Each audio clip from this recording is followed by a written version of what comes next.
C'est notre circonscription, c'est Drancy, c'est Le Bourget, c'est Bobigny. Drancy, c'est aussi une ville d'histoire. Et j'avais envie ce soir quand même de... On a fait un petit tour avec Rachid Belloucha et les élus du conseil municipal, Raquel, José, on était nombreux. On est allé faire un tour sur la fête de la ville samedi dernier à Drancy. Et il y a toujours mon petit pincement au cœur quand je vais sur le stand de l'association Papyrus. Et on a regardé des photos, des images de Drancy, de Bobigny, il y a quelques années. Et effectivement, à l'époque, c'était pas encore le terrain de jeu, je dirais, des promoteurs, ni le terrain de jeu des grues, mais en tout cas, c'était des villes qui étaient effectivement des villes maraîchères. C'était des villes où il y avait des champs de luzerne. Et ça nous manque un peu beaucoup aujourd'hui. Donc j'avais ce petit pincement et ça m'a fait penser aussi que j'avais envie ce soir. Alors c'est aussi mon côté histoire, mémoire. Je pense que je ne suis pas tournée vers le passé, mais je pense que quand on veut savoir où on va, il faut savoir d'où on vient. Et j'avais envie ici, ce soir, de faire ce petit clin d'œil à quelques hommes. Il y a quelques femmes aussi qui étaient dans l'ombre, parce que derrière un homme, il y a souvent une femme, ou derrière une femme, il y a souvent un homme.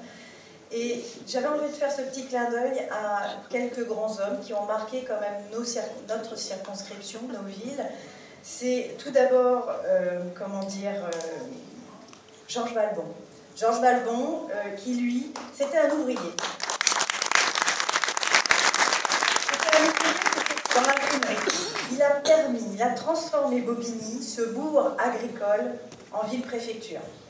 Il a permis notamment la construction conservatoire du cinéma municipal, la maison de la culture, cette maison de la culture, la MC 93, mais aussi il a permis des parcs départementaux et il a milité pour le tramway.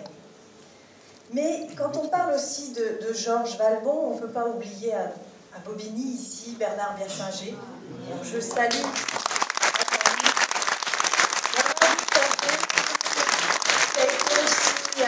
un homme qui a marqué, oui, il a marqué, il a laissé son empreinte, il a laissé des actions en faveur de la démocratie participative, son engagement pour la lutte contre la peine de mort, sa détermination sur les questions du logement et de la dignité.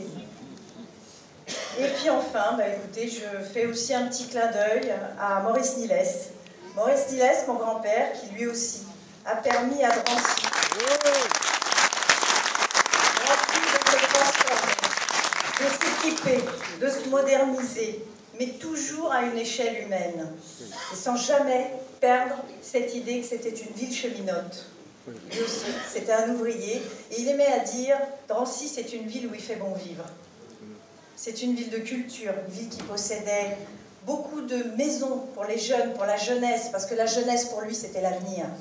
Une ville sportive avec une des premières piscines, une ville tournée vers l'avenir et pour la jeunesse. Et je pense qu'il est resté, lui, gravé dans la mémoire des habitants comme un homme de cœur.